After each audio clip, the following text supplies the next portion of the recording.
My next guest is Dwight Carter.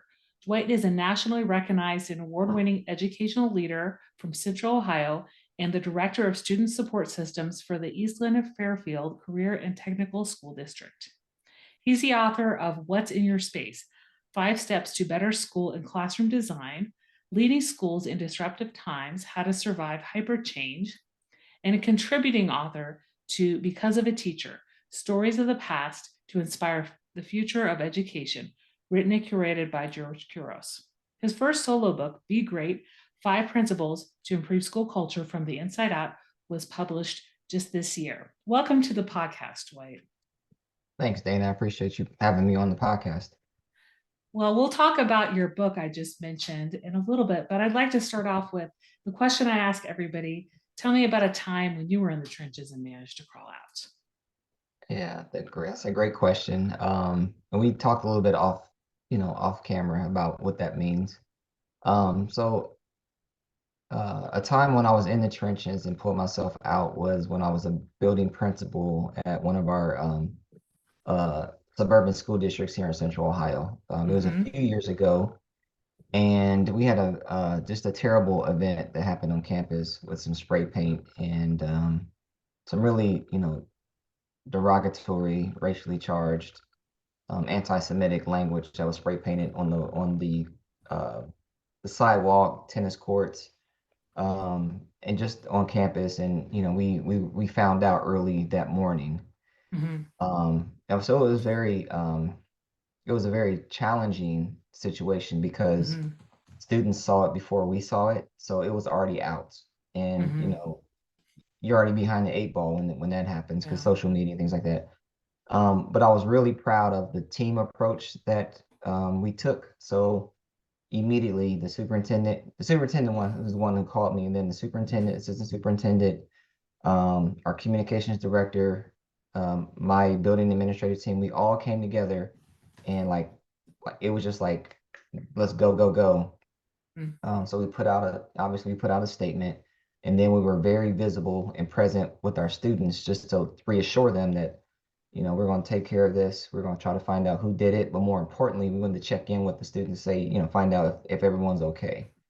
Obviously, people were shaken, angry, disappointed, confused about, who could have done it, why did it do it.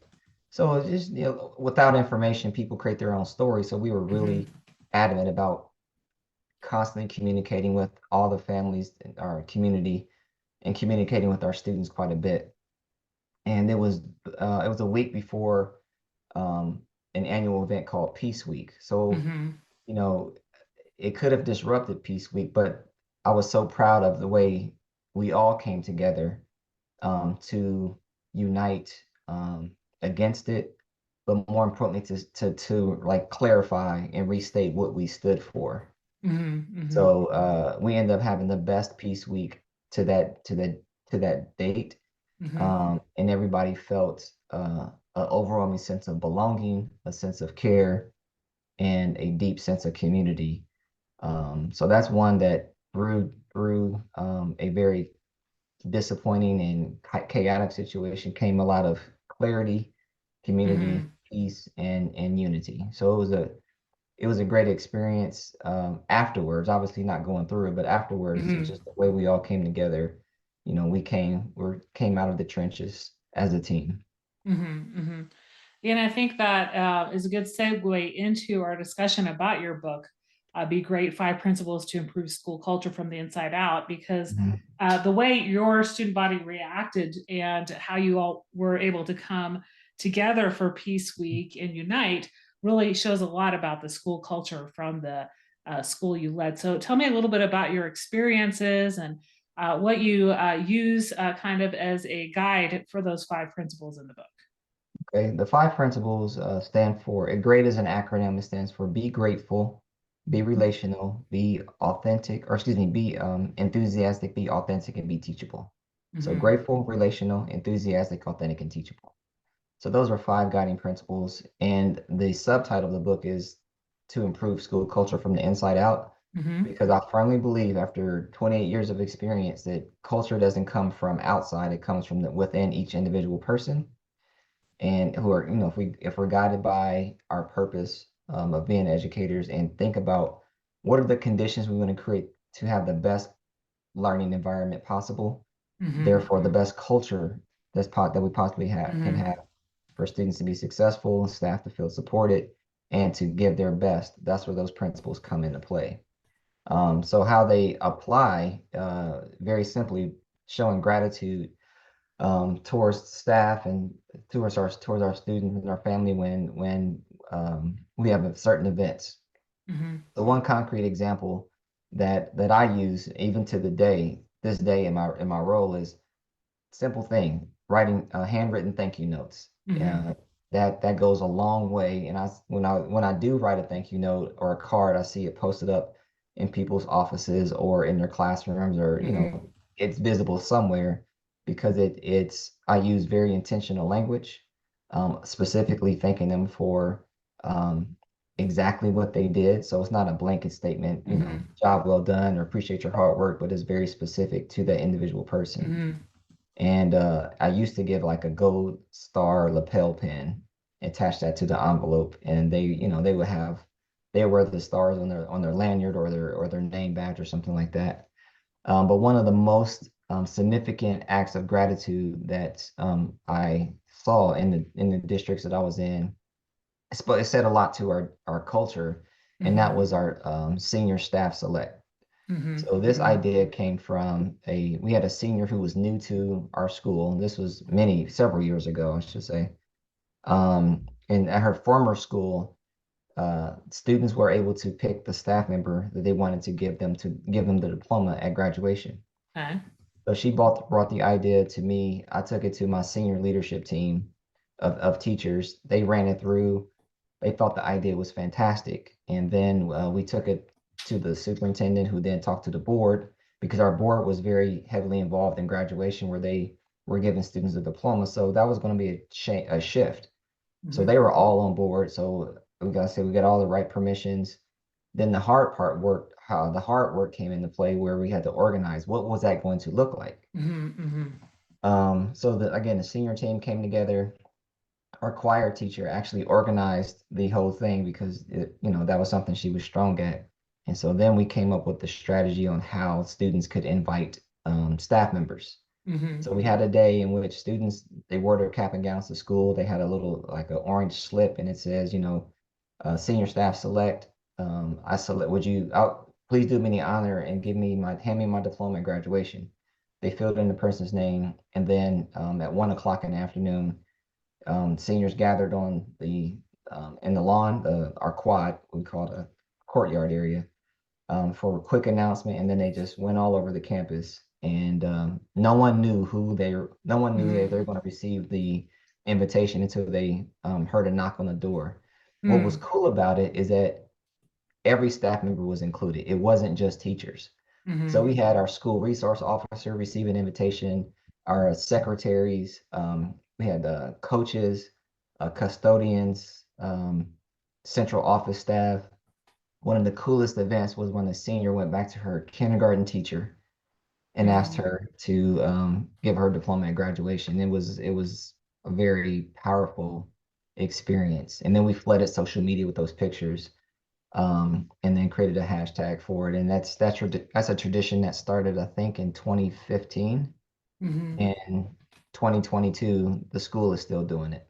Mm-hmm. Mm-hmm. Yeah, Yeah, and you got that all from a student that brought a that from student. a different Yep. district. Yeah. Yeah. Yep. Yeah. I So mean, I was very proud of a couple things. I was proud that the student felt comfortable enough mhm, to bring the idea to our administrative team, and then the administrative team took it to heart and then got the right people involved to make it more of to gather input to mhm, figure out, okay, how can we get to yes, and what are the things we can do to make this happen for the students and also for the staff and the community. mhm, And it was so well received from everybody. And there was questions that came up like, what if a person doesn't receive an invitation?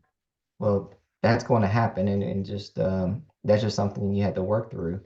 Because we have more staff members we have more staff members on the entire campus. Mm-hmm. in our district than we did students. So that was inevitable that somebody wasn't going to receive an invitation. But that was a minor thing to get over and work through. Mm-hmm. So I was just proud of the just the way that that all transpired, and it got better and better every single year. Mm-hmm. Mm-hmm. Yeah, you definitely find out ways to streamline, and Yeah. also just recognizing, having an opportunity for those staff members to be recognized by Hmm. students. Because, like, it's one thing, as a principal writing those notes of gratitude, which teachers, greatly appreciate, but also when a student recognizes somebody who, they want to give the diploma, they want to have Yeah. give them the diploma. I mean, that Yeah. kind of comes for full circle. Absolutely. So, your current role is the director of student supports in Hmm. the Eastland-Fairfield Career and Technical School District. So, tell me a little bit about what your role entails, and also about some of the career and tech education in your district and its growth. Okay. My position entails like I'll say three big buckets. Mm-hmm. I oversee health and wellness, climate and culture, and intervention services. So any and all positions under those three buckets I oversee in what's called the Student Support Systems Department or Student Mm-hmm. Support Systems team. And it's different from student support services. Student support services primarily focuses on intervention or special education. Mm-hmm. That's a part of my role. The other parts, again, are climate and culture, and then health and wellness. And climate and culture includes leading our district's diversity, equity, and inclusion initiatives, which are just embedded. We try to embed in the work that we do. Mm-hmm. It includes PBIS, positive behavior intervention and supports, also our MTSS framework, and our social emotional learning framework.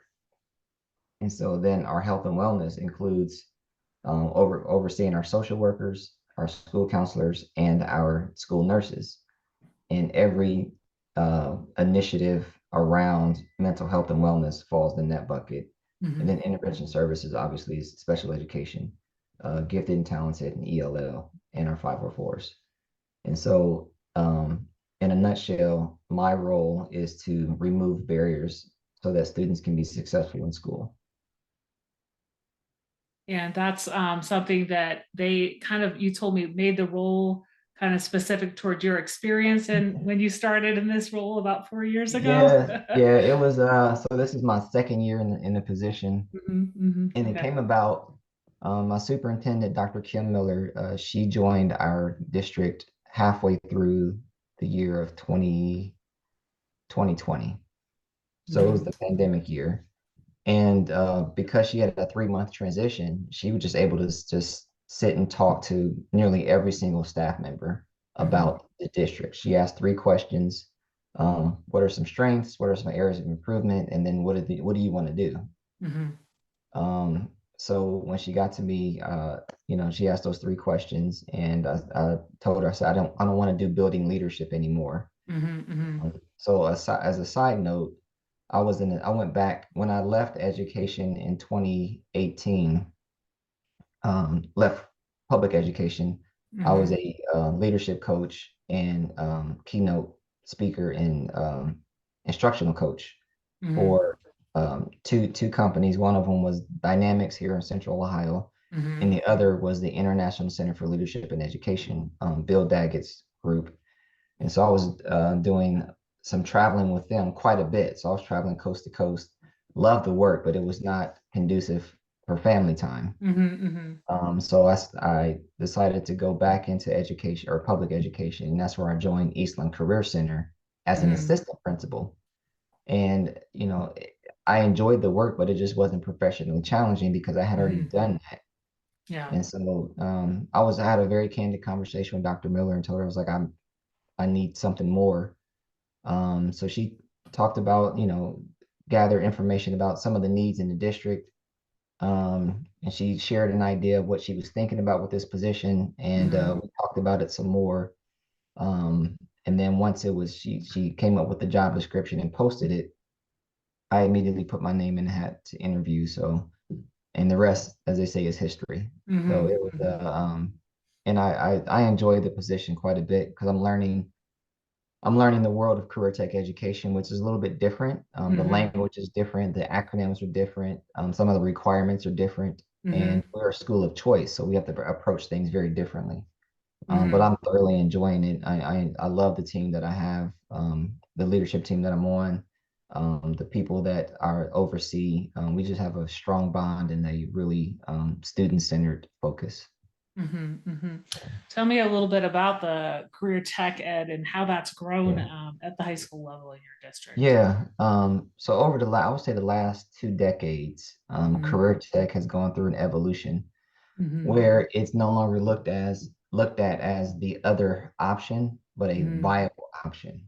And what I mean by that is when I was in school, career tech was viewed as for all the other students who couldn't cut it in Hmm. high school. But I think that was probably in the 60s and 70s and even 80s and maybe Hmm. early 90s.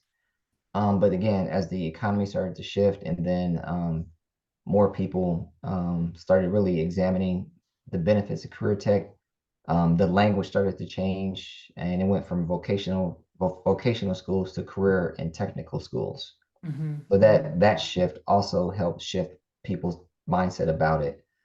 And now it's viewed as a very viable option for all students.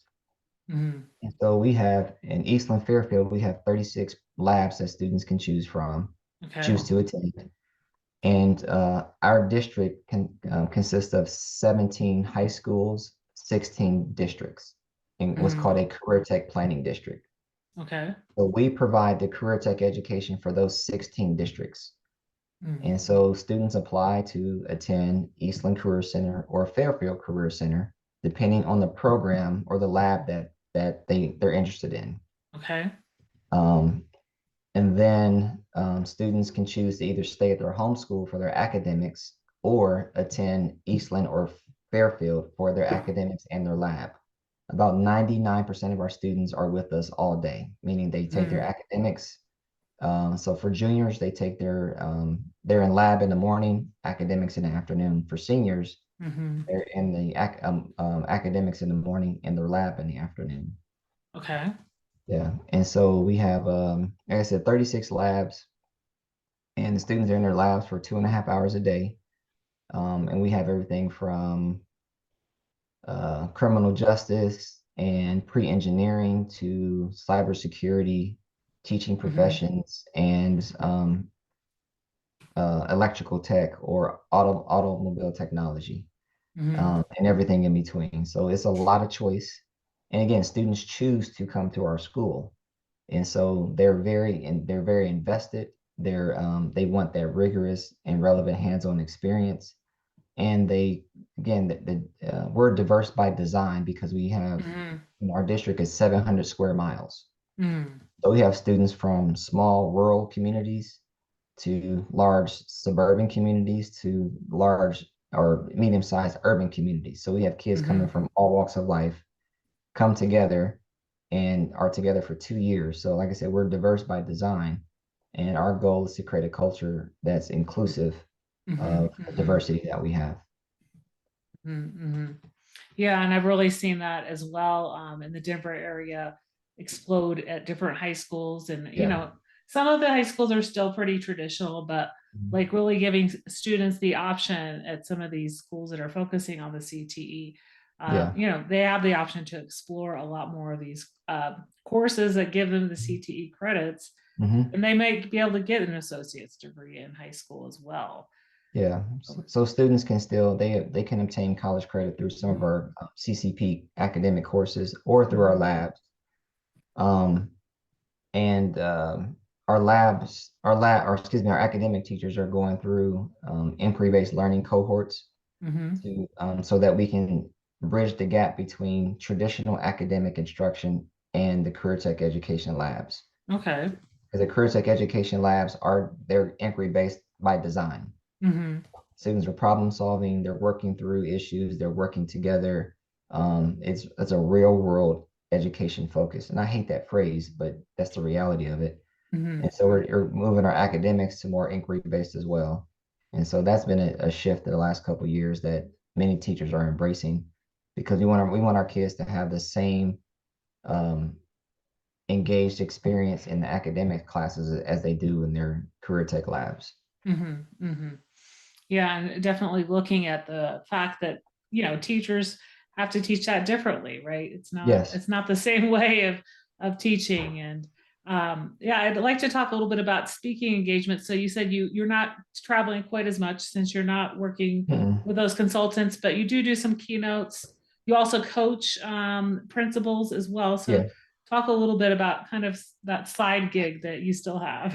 Yeah. So I think one of the best things that happened for me is Zoom. Zoom became a viable, just an application that people just became comfortable with. Mm-hmm. And so the coaching of principals actually started in 2020 when Mm-hmm. a young man I met at the Model Schools Conference, probably in 2014. He reached out to me in 2021 and said, "Hey, we met back in 2014. You probably don't remember." And I vaguely remembered. And he's like, he says, I'm in my fourth year in the principalship, and I felt like I hit a wall. Mm-hmm. And I like some of the things you said. I feel like, he's feel like, I've been following your career, and I want to know. He said, I want to know if are you interested in coaching me? And I Mm-hmm. was like, man, absolutely. Mm-hmm. I said I've been doing some coaching the last few years, and so we talked quite a bit initially to set up like what are his goals, some of the barriers that he's facing, some of the feedback he may have received from staff or his superintendent or whatnot. And so we set out a plan, and then we would meet every month and just go through the goals that he established. And I was basically it was just about asking questions, not giving any answers. Mm-hmm. And he had a very successful career at that school. Then I was contacted by another principal in the elementary level and wanted some additional coaching in another district here in Ohio. And so again, the same thing. So we set up times either on the weekends or in the evenings, just outside of my work day and their work day, Mm-hmm. um, and just really, focused on being very intentional and thinking about, the culture and the climate, the instructional leadership and Mm-hmm. parent engagement, is one of the areas that one of the two principals want to work on. So that's been a lot of fun. I have one client now that I'm working with that's been a continuation from before. And again, I think it helps me as well because it keeps me sharp, keeps me energized.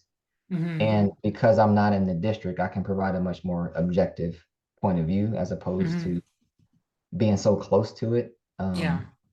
So that's been very helpful as well. But I enjoy the connection and the collaboration for sure. Mm-hmm. Yeah, it's really helping you use your experiences to support those. And Hmm. the fact that they were able to come out and ask you Yeah, to coach, it's yeah, really, comes full circle in, how yeah. you've served schools as well. So you're also on the Ohio ASCD Board of Directors. Hmm. So talk to me a little bit about what they do in Hmm. terms of providing PD, book studies, planning a conference. Yeah, so Ohio ASCD is a local or state group Mhm. affiliate of ASCD. So as a board of directors member, our responsibility is to provide professional development, provide support to our members, and Mhm. also to plan an annual conference to keep that professional development going. The last couple of years, we haven't been able to have the conference virtually or in person. So this Mhm. year, we're really pushing for that to happen. Mhm. We're starting off with a few. We had a couple of Twitter chats just to engage the community and some Mhm. PD. And we're going to launch a book study here this winter. So we're in the planning stages of that. And the whole goal for that is to, again, create that community, um, focus on elements for people to improve their climate and culture, have a discussion, and then come up with some strategies that are from that book. And then we want to I meet with or get input from our members to decide like what type of program do they want to see going forward. Mhm. So Mhm. it's been a relatively new position, but I've enjoyed it because I've gotten to meet people from all over the state who have the same interest and want to continue to improve our profession as educators. You also used to blog every week as a principal. Do Yeah. you still write blogs? And what are those usually focused around? Yeah, I still blog, but definitely not Mhm. as much as I did when I was a principal. I was religiously blogging every single week when I was principal, and then I got out of that. I got out of the routine, and now it's sparingly into something like tugs at my heart. I'll post a blog here and there. Okay. Um, right now, I'll focus more on. I have a weekly message that I send out to my entire district called "Think About It Tuesdays," Okay.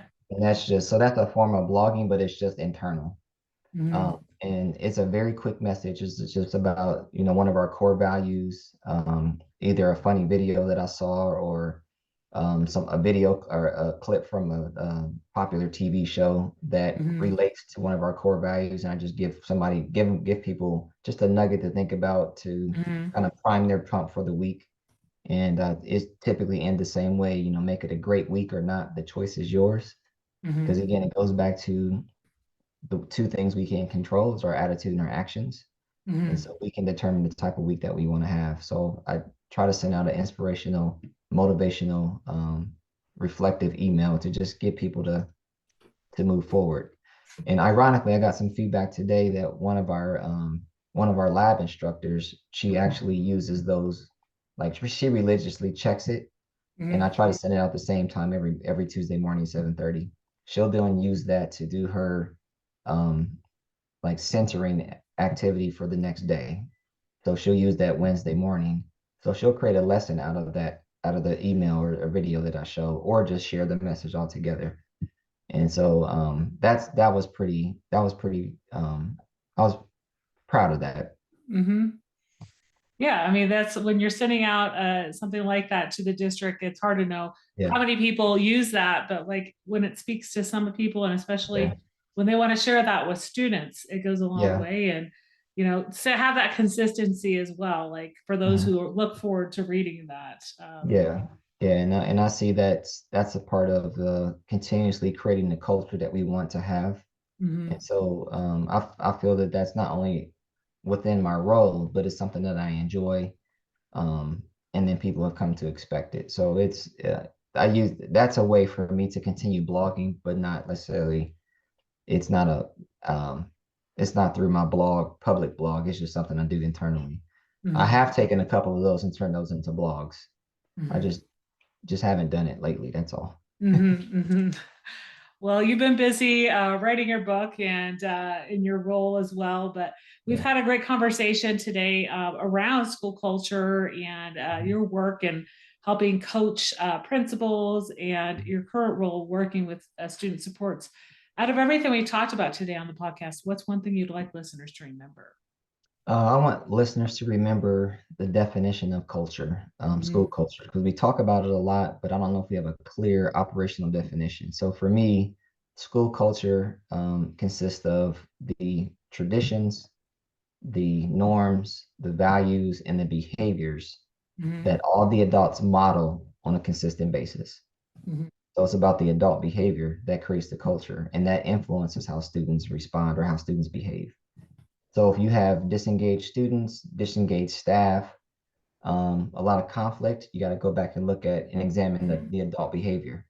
If you have high absenteeism, you got to go back and look at the adult behavior. If you have significant failures, you got to go back and like, what's the adult behavior like? Mhm. And that's not putting the entire blame, but we can't control where students come from. We can't control the type of environment they come to. And Mhm. so that's really up to us, and that's up to each individual person. So that's where that adult behavior is so important. And it's if it's modeled, um, kids will kids will follow it and imitate it one way or the other. So let's make it more positive. Yeah, it's so important to remember. It comes from what they see. They Yeah. see, and then they do. Well, where can people connect with you and find you online? Uh, primary place is through Twitter. My Twitter handle is Dwight_Carter. And you can also find me on my email address is Mr. Dwight Carter at gmail.com. Also LinkedIn at Dwight L. Carter and Instagram at Dwight L. Carter. Great. Well, thank you so much for being on the Out of the Trenches podcast today. It was a pleasure having you on. All right, appreciate it.